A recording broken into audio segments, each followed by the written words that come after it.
We want to name just a few of the most important aspects of your life. And we want to call your attention to something that really is important. These may or may not be in order of importance.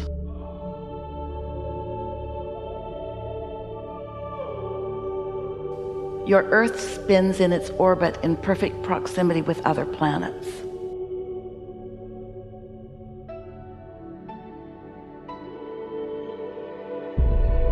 Your sun comes up every morning.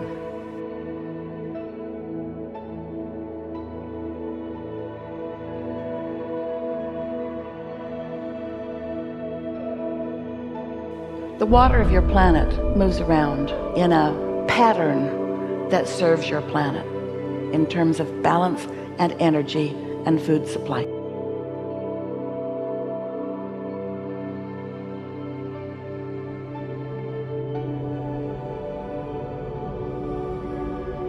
We want you to begin putting, for a little while, everything that is important to you in the category of not your job, meaning not your action-oriented job.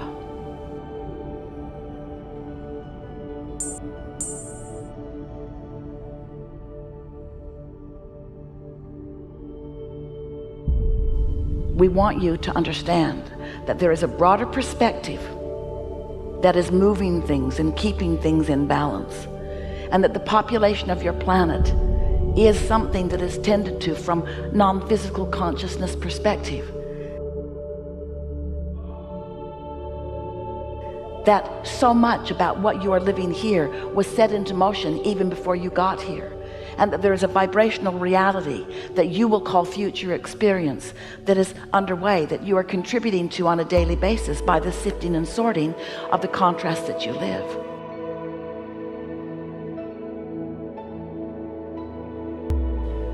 So just for a little while, we're not asking you to withdraw from life. We're not asking you to not have fun measuring yourself with others.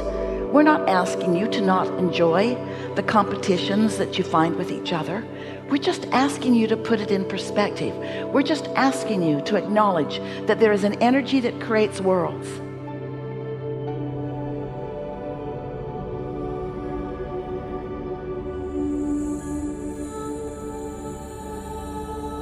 A consciousness flowing energy that creates worlds, that comes from what some want to call God. We call it source energy, or your inner being, or the non-physical part of you, that is working for you because you are blessed and deserving, not against you ever.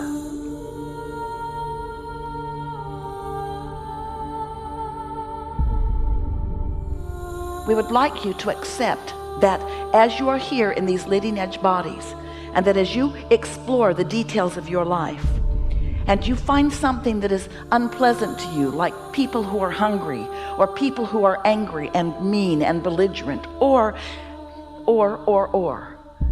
that when you experience the exposure of that and you feel the offness of it, that you give birth to a rocket of desire that is then understood by this energy that creates worlds. It becomes part of the consciousness. It becomes part of the becoming.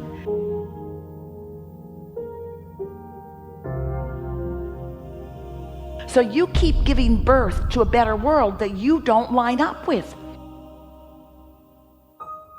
You give birth to a better world all day long. You give birth to more peace. You give birth to more prosperity. You give birth to more abundance of all manner. You give birth to all kinds of things by your exposure to it, through your personal exposure with one another and through the media or your televisions or whatever.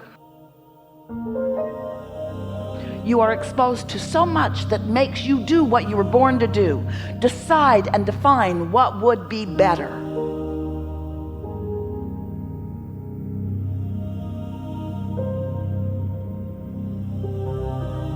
But then you don't go to what's better because you keep focusing upon the problem that you've been exposed to.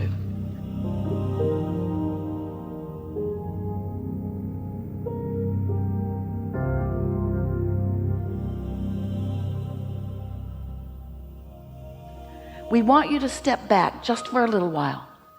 Try it for a month. People say, "What are you doing?" "Nothing."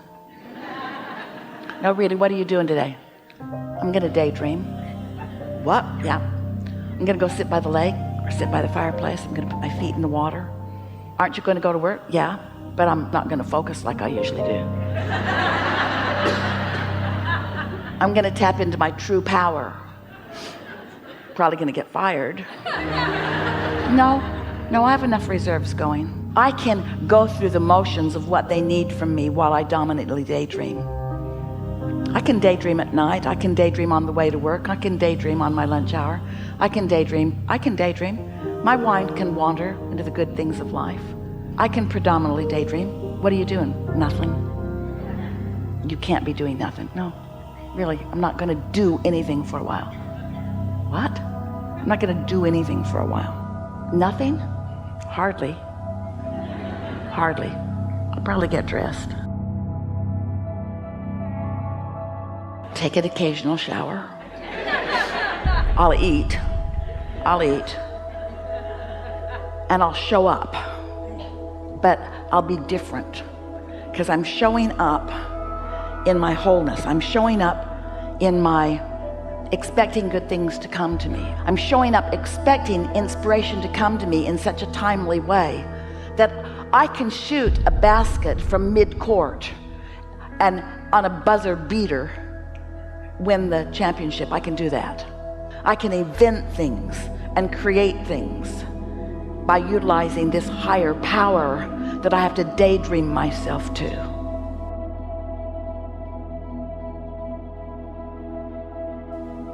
I'm no longer going to hold myself in practical defiance of my true power. So we're just saying that when you get the hang of this, the power of a non-resisted thought is a comparison of like an atomic bomb to a firecracker. The relationship of the energy and the movement of the energy within it, the power of a non-resisted thought. Try it just a little. Not even all the time, just a little more. Daydream a little bit and see what happens. Let your mind wander, or think about when your mind did wander and what it produced.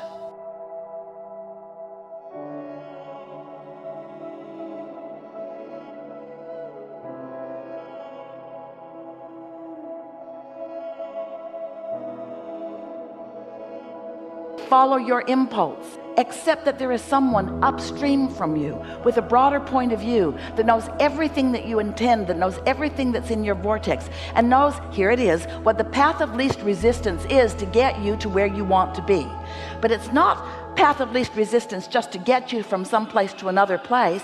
It's path of least resistance to give you the most fun along the way. You see what we're getting at? Now, you would like this story a whole lot better if this was the story we told you. Esther woke up one morning, couldn't wait to get down to the liquor store. That's where she buys her water and milk. But on this particular morning, she got up, she couldn't wait to get there, and she bought a lottery ticket and she won $10 million. No, she didn't, but you would like that story better.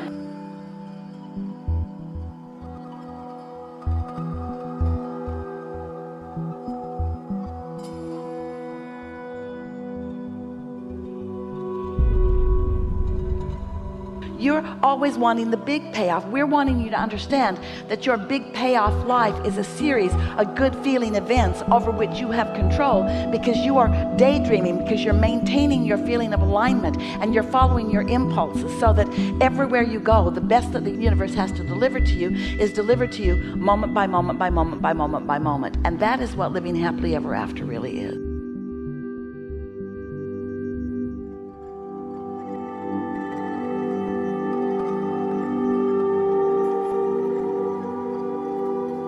There is nothing that you cannot be or do or have, but you cannot hold yourself in vibrational resistance as your practical mind keeps taking score of where you are instead of where you want to be. And because you've not really understood this, and you've not allowed yourself to purposefully daydream, because you've oriented yourself to too much practicality, because you've been measuring your success in life to how others have approached you or others have approved of you. Those you work for expect things of you, and you want to perform in a way that pleases them. And those who you were born to expect things of you. You've given over your power to almost everyone else, seeking approval from their factoring you into them. And that's all right, because if you don't do what Esther wants you to do, she'll find someone who will. Are you afraid? No. Of course you want to do the things that you are supposed to be doing. We're just asking you to daydream too. Are you following? We're just asking you to begin leveraging this energy that creates worlds.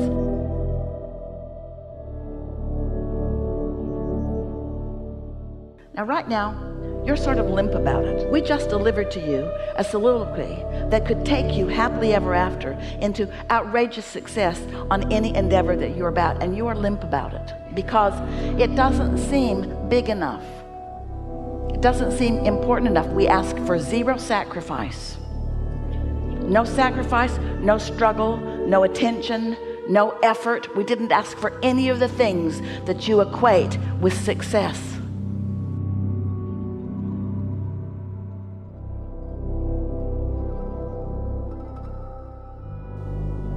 You've been barking up the wrong tree for quite a long time. It's time for you to start being nicer to yourself and daydreaming more and being happier about things and giving yourself more leeway and going to more places where you feel good and looking for more vistas that you can sit and look at, and more daydreaming, more just giving yourself the opportunity to let your mind be still while your vibration rises, so that then you can receive the impulse to put you in the right place at the right time for the things that you are looking for.